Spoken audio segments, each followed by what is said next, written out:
नमस्कार। जय माता रानी की। कार्तिक मास महात्म्य का पहला अध्याय। नैमिषारण्य तीर्थ में श्री सूत जी ने 88,000 सनकादि ऋषियों से कहा, अब मैं आपको कार्तिक मास की कथा विस्तार पूर्वक सुनाता हूँ, जिसका श्रवण करने से मनुष्य के सभी पाप नष्ट हो जाते हैं और अंत समय में वैकुंठ धाम की प्राप्ति होती है।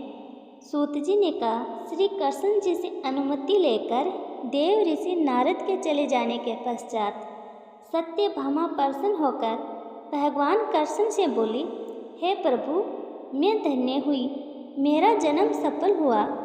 मुझ जैसी त्रिलोक्य सुंदरी के जन्मदाता भी धन्य है, जो आपकी 16,000 स्त्रियों के बीच में आपकी परम प्यारी पत्नी बनी। मैंने आपके साथ नारद जी को वह कल्प वृक्ष आदि पुरुष विधि पूर्वक दान में दिया, परंतु वही कल्प वृक्ष मेरे घर लहराया करता है। ये बात मर्त्युलोक में किसी स्त्री को ज्ञात नहीं है। हे त्रिलोकीनाथ, मैं आपसे कुछ पूछने की इच्छुक हूँ। आप मुझे कृपया कार्तिक महात्म्य की कथा विस्तार पूर्वक सुनाइए, जिसको सुनकर मेरा हित हो और जिसके करने से कल्प प्रयत्न भी आप मुझसे विमुख न हो।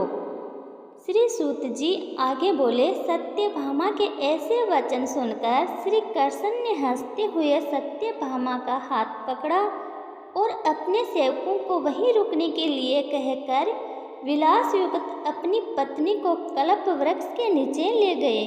फिर हंसकर बोले, हे प्रिय, 16,000 रानियों में से तुम मुझे प्राणों के समान प्यारी हो।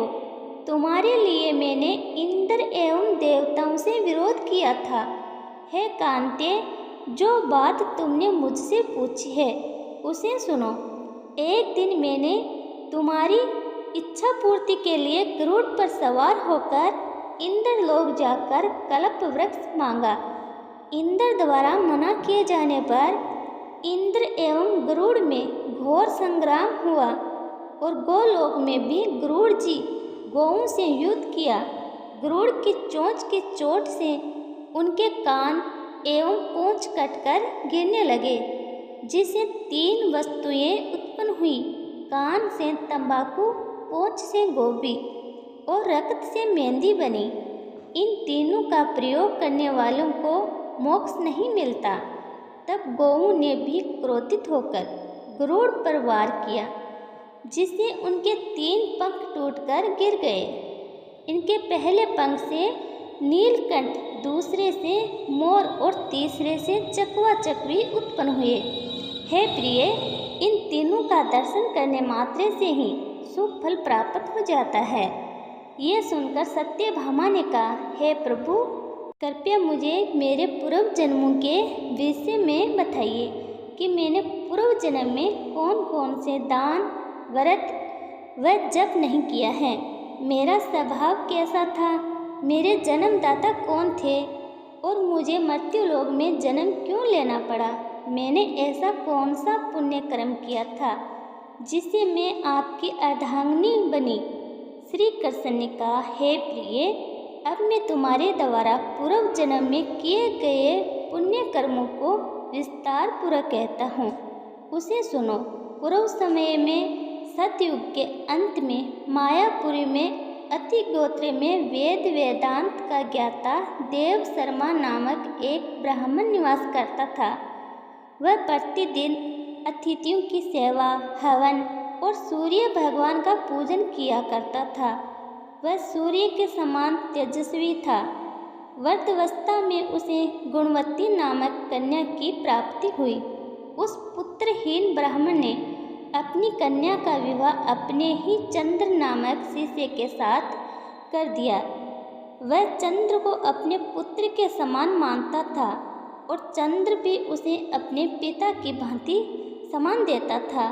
एक दिन वे दोनों कुश व समिधा लेने के लिए जंगल में गए। जब वे हिमालय की तलहटी में भ्रमण कर रहे थे, तब उन्हें एक राक्षस आता हुआ दिखाई दिया। उस राक्षस को देखकर भय के कारण उनके अंग शीतल हो गए। और वे वहाँ से भागने में भी असमर्थ हो गए। तब उस काल के समान राक्षस ने उन दोनों को मार डाला। क्योंकि वे धर्मात्मा थे, इसलिए मेरे पार्षद उन्हें मेरे वैकुंठ धाम में मेरे पास ले आए। उन दोनों द्वारा आजीवन सूर्य भगवान की पूजा किए जाने के कारण मैं दोनों पर अति प्रसन्न हुआ। गणेश जी, शिव जी, सूर्य देव, इन सब की पूजा करने वाले मनुष्यों को स्वर्ग की प्राप्ति होती है। मैं एक होता हुआ भी काल और कर्मों के वेद से 5 प्रकार का होता हूँ। जैसे एक देवदंत, पिता, भ्राता आदि नामों से पुकारा जाता है। जब वे दोनों विमान पर आरूढ़ होकर सूर्य के समान तेजस्वी रूपवान चंदन की माला धारण किए हुए मेरे भवन में आए, दिव्य भोगों को भोगने लगे।